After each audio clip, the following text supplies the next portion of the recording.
Well, welcome to Family Talk, the broadcast division of the Dr. James Dobson Family Institute.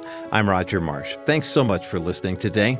You know, many of us have or will experience some type of hardship in our lives, and it's the unexpected trials that can be so challenging.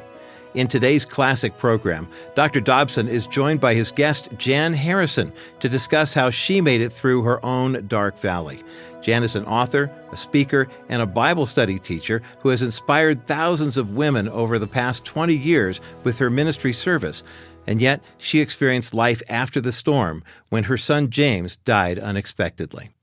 Jan Harrison serves on the board of With Open Eyes, a ministry co-founded by her husband and their son to accelerate the gospel in Africa.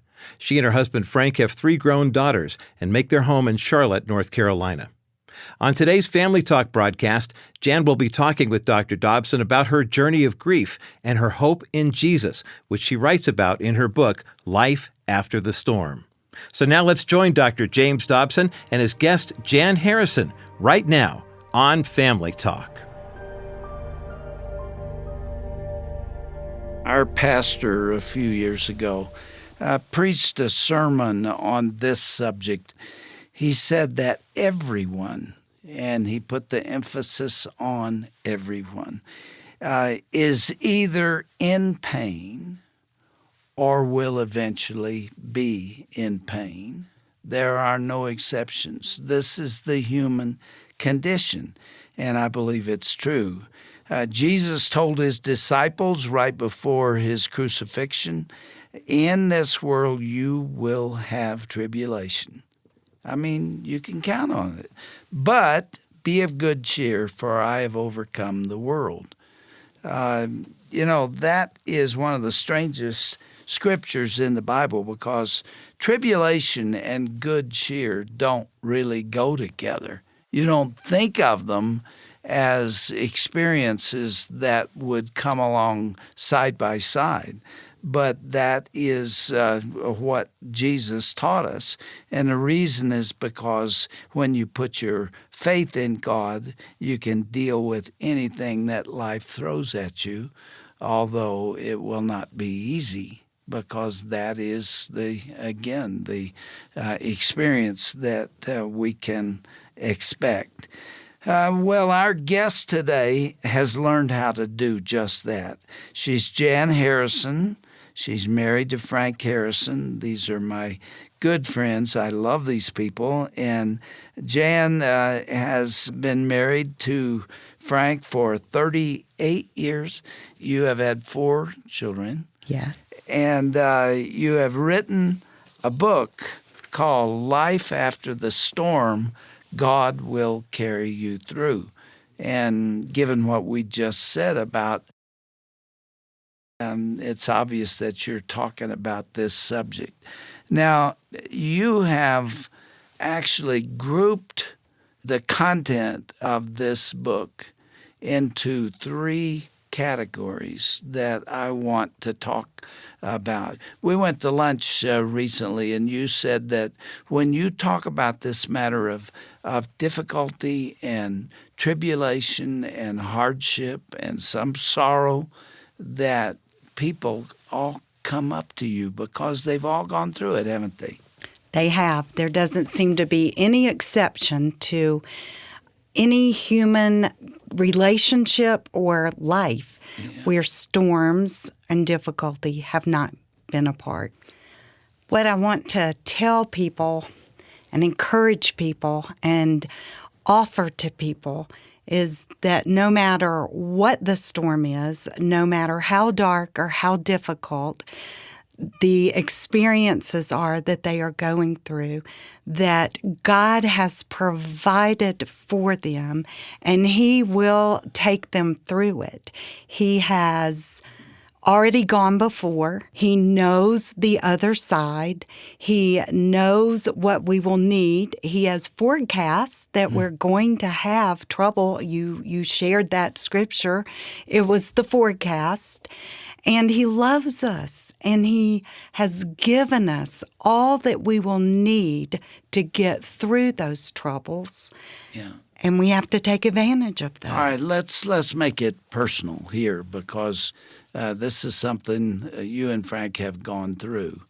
And you sometimes share this. And in fact, in this book, Life After the Storm, you talk about your low point, a time when you as a family went through what you felt at the time was the most difficult thing anybody could ever experience. Describe it. In 2010, it was a beautiful October afternoon in North Carolina. Everything seemed to point to another regular day, going about our business. And Frank received a phone call that was the phone call every parent tucks deep down in the recesses of their heart that they hope they will never, ever receive. And it was the U.S. Embassy in Kenya calling to inform us that our 27-year-old son, James, had died. That was all the information that we had at that point. And Frank came home. I was working in my office, and I heard him walking through the kitchen at an odd time of day for him to be home. And he stood in the doorway to my office, and he looked at me and he said, "Jan, I need to tell you something. I want you to come back here." And so I followed him back to our bedroom. So I was walking behind him. And when we got back there and he had turned around to face me, he didn't say a word, but I looked at his face and I knew that something horrible had happened. And Did you guess what it was? I didn't. I looked at him and he said, "Jan, we've lost James today." And you can't process that kind of news. I said, "What? Are you sure? It's too much." He died of an illness. He It was died. not an accident. Exactly. He got sick suddenly, and in the course of just a few days, he died, and we did not know that he was sick. We had spoken with him on a Friday, and this was a Tuesday afternoon. So we had no idea. And you know that it's a compromised environment. It's dangerous to some degree, but you don't expect to be told that your 27-year-old son is dead. Had he been healthy before?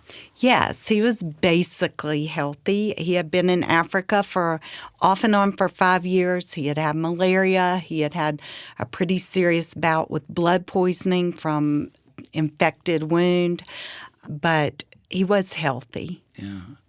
Yeah, and then those other things weren't life-threatening Right. at the time. So there's no reason to suspect that you might lose your son. Right. Yeah. What was he doing in Africa? James was living with a Kenyan pastor who was a mentor and a friend that he had met years earlier when he had gone to South Sudan and begun to just develop a love and a compassion and a kinship, really, with the indigenous people in South Sudan and then in Kenya. He was so touched by their faith, but they had such hope and such joy. Yeah. And What did you do during that time of sorrow? Going back to it today, what do you remember? God is so good. As any listener would know, when something first happens, it's as if he just drops a veil of protection down over you, his protective grace, and you take care of the things that need to be taken care of. In our case, Frank had to go to Africa to get his body. I stayed home to receive our 3 daughters who were coming in from various places and college and living out of town. Yeah, this is not just the loss of a son, as terrible as that is. It's a family affair, isn't it? Yes, James was the only boy, so he was the only brother. And all of those interpersonal relationships are skewed on a dime. They change. And nobody knows how to prepare for that or anticipate that or what to do with it when it happens. But God He led us through those first days. But when everyone leaves and the services are done and all of the arrangements are taken care of and the numb starts to wear off a little bit, then you walk into that dark, dark season. You cannot absorb it. It takes a long time to accept fully that you will not see him again this side of heaven. When you speak on this subject, people come up to you and say, I've gone through this too. Or something on the same level as loss of a child, loss of a spouse. I can think of many possibilities. And what do they say to you? What do they ask of you? What do they want from you? They want hope, particularly if they are in that dark period. And, there's no way to put a time frame on that dark period. And the dark goes from really deep pitch dark at some times, and then it becomes grayer. Yeah. And it is just an up and down period of time. You don't know what to expect. So people just want to know that there is light and there is hope beyond this dark place because they don't feel it. You're listening to Family Talk, and I'm Roger Marsh. Just jumping in for a brief moment here. We're listening to a heartfelt conversation featuring our own Dr. James Dobson and his special guest, Jan Harrison. Jan is sharing her personal story about the sudden loss of her son. And now let's rejoin Dr. Dobson and Jan Harrison right now on Family Talk. Jan, the subtitle to the book says, God will carry you through. He doesn't always do that immediately, does he? I mean, there is a moment there where he's not even talking to you sometimes. Did you go through that? Oh, it gets very quiet, and he carries you through. And I think a lot of times until you look back, you realize you weren't even walking or moving. So for you to be where you are now, he had to have been carrying you. Yeah, I don't want it to sound trivial, as though you go through something like this and you say, well, what do you know? God took away all the pain, and that's not what you're saying. For me, it has most definitely been the darkest time. And yet, I do want to say, in the deepest, darkest place, I knew he was there. Not so much that I could feel it, but I knew he felt my pain, and I knew he cared for me. I had the Word of God. I had the Spirit of God. It's supernatural. It's not something that you can work up. You're not strong and you're not full of faith. It's what He is doing within you that is beyond yourself. But He does allow the pain. And in hindsight, I think He allows it in order to stretch us to see how desperately we need Him. You know, as parents, we want to pick them out of the pain just as fast as we can. It's so painful to watch someone you love hurt. And I know our Heavenly Father grieves when we hurt, but His love is so complete that He leaves us in that pain so that we can know Him in a much deeper and more precious and more powerful way. It's really important to understand that, because if you have not yet gone through something like this, you're often confused about the lack of response from the Lord. And I hope people understand my saying this, but just read the book of Job. And he uttered these incredible questions. Yeah. I mean, they're so articulate and so intelligent, you can hardly believe that a human being going through what he did was saying these things. And the Lord never answered a single one of his questions. If I could find his throne, if I could just go find his throne, I'd explain myself and he would understand. But sometimes, for reasons we don't understand, he lets us go through the valley. Yes. But he is always there. That's your message, Yes. that even when it's the darkest, he is there, and you were aware of it. I often recall weeping lasts for the night. The night is the duration of that dark time. But joy comes in the morning. Joy would come because joy is Jesus. And He would come and pick you up and wipe your tears, and just that ever so subtle whisper, you're not alone. You're not alone. You drew comfort from knowing that James was a believer, didn't you?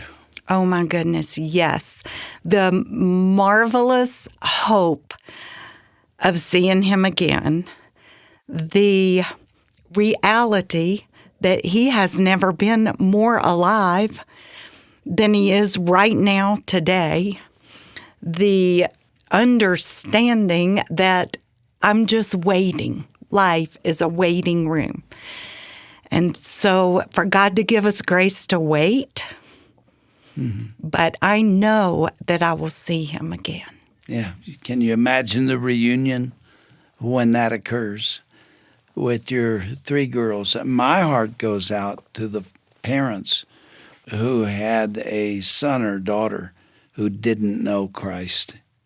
And that must be incredibly painful and difficult. You know, it is profound, but it was very simple.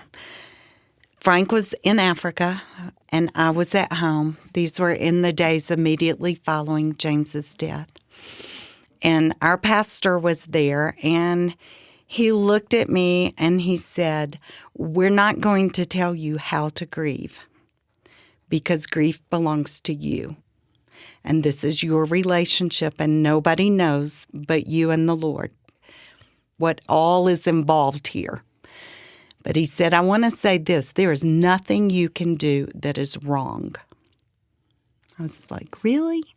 And he said, "Nothing. This is between you and the Lord." So I filed that away in my heart. And over those months after the initial period of time, and we settled into now husband and wife and grieving and dealing, we dealt very differently.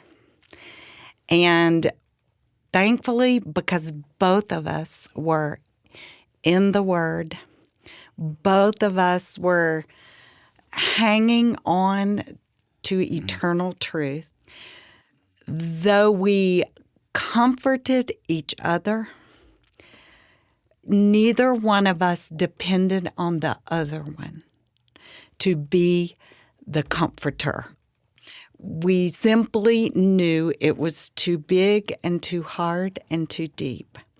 My relationship as a mom, I had to accept he could not understand some of my mother strings. And if I got frustrated, or if I would think, Frank went into a male, or it seemed to me, a male response, which was do more, go harder, give more, I went into more of a withdrawal and shut down. We gave each other permission and freedom.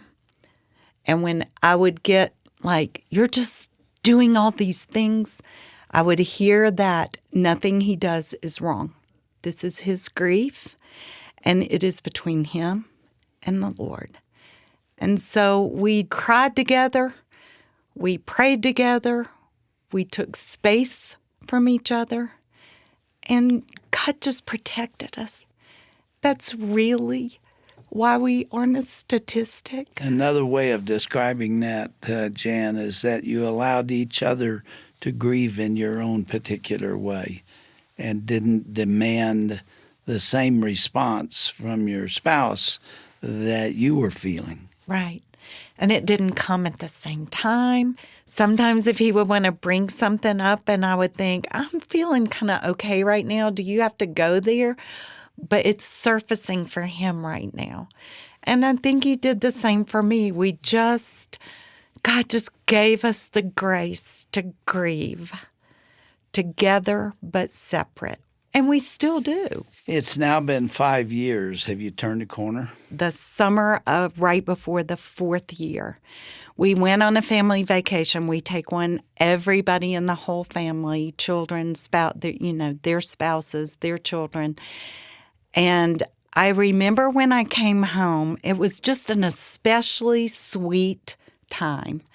And when I came home and I was looking back thinking, wonder what was so good about that, I realized for the first time I had come to peace with our new normal. Mm-hmm. And I say that, and then just last night, for some reason, this time I said, I wish James was coming. There's still an empty place in your heart. And it always will be, and it should chair. Be. It's okay. When you have lost someone, there's something called the attack. I don't know if you've ever heard of that concept before, but you kind of come to a plateau where you feel like you're dealing with it. And you feel like you're getting over the grief, and then you're in a grocery store and you see something, or you run into somebody out in the business world, and it's suddenly back. It's the attack, because you really haven't totally conquered it yet. Right. But the Lord understands those processes as well.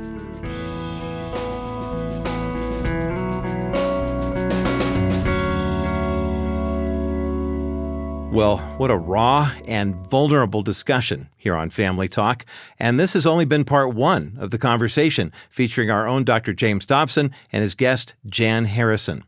Jan has been discussing the unexpected loss of her son, James, who was just 27 years of age when he passed away.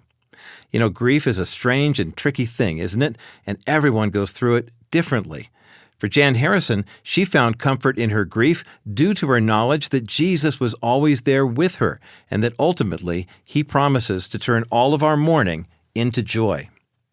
Friend, we hope that today's program has been encouraging to you, and if you are going through a difficult season right now, we encourage you to get a copy of Dr. Dobson's best-selling book called When God Doesn't Make Sense.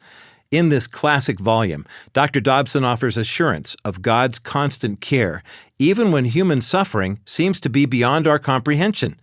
Now, we'll be happy to send you a copy of When God Doesn't Make Sense as our way of thanking you for your gift of any amount in support of the Dr. James Dobson Family Institute today. So to receive your copy of When God Doesn't Make Sense, simply go to drjamesdobson.org/Family Talk, and then click the link at the bottom of today's broadcast page.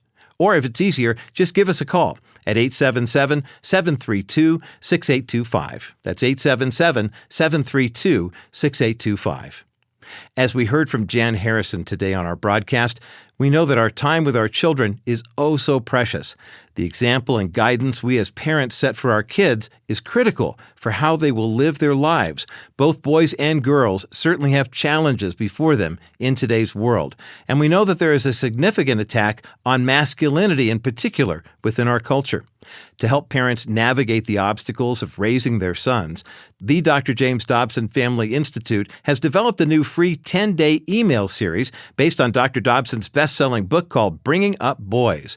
This email series is designed to equip you to wisely lead your sons to become godly men. Now, to sign up for this free resource, all you have to do is go to drjamesdobson.org/family talk and click the link at the bottom of the broadcast page. That's drjamesdobson.org/family talk, and then click the link for the Bringing Up Boys series at the bottom of the broadcast page. Believe me, you'll be glad you did. Well, I'm Roger Marsh, and from all of us here at the Dr. James Dobson Family Institute, we hope you have a blessed day. And be sure to join us again tomorrow for part 2 of Dr. Dobson's conversation with author Jan Harrison, right here on Family Talk.